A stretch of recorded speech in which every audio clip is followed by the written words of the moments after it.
Shalom. This week's Sedra is Sedra Pinchas. At the start of this week's Torah portion, God rewards Pinchas for his drastic action of executing Zimri and Cosby for sexual public illicit behavior.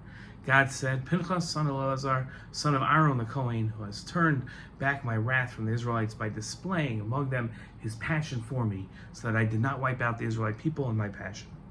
In his explanation of God's message, Rashi wrote that the phrase "turned back my wrath" or passion when he executed my vengeance, meaning when he displayed the anger that I should have displayed.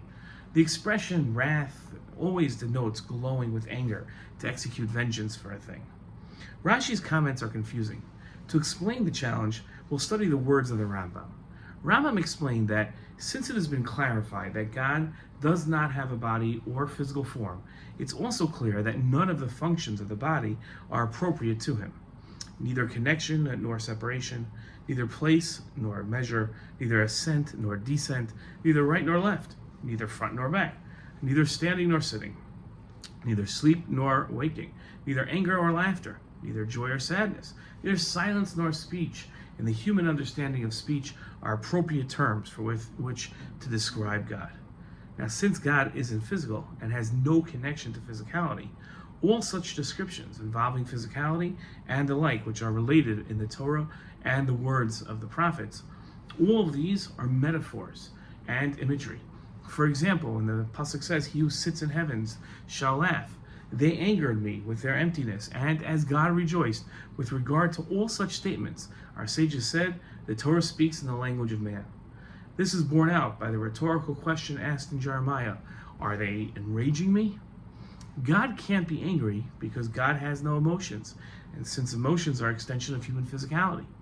Whenever the Torah contains a description of God being physical, it's speaking metaphorically, using words that people can relate to and understand the event that's happening in the Torah.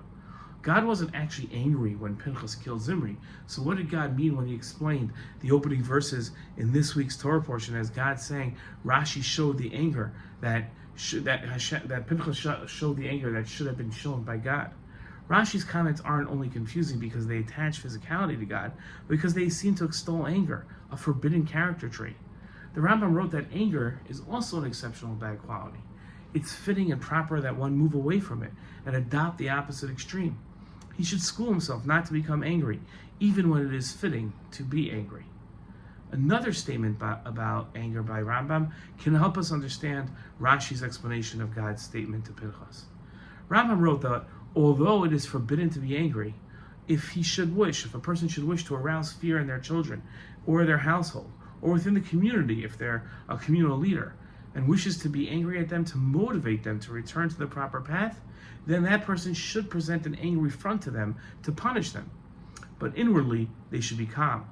They should be like somebody who acts out the part of an angry person in their wrath, but they themselves are not angry. People can't get angry on behalf of God, but they can display anger in order to convey that their actions are wrong and sinful. In places like Eretz Yisrael, sinful behavior can lead to devastating consequences. It's important that Jewish leaders emphatically convey when Jewish people sin. Shabbat Shalom.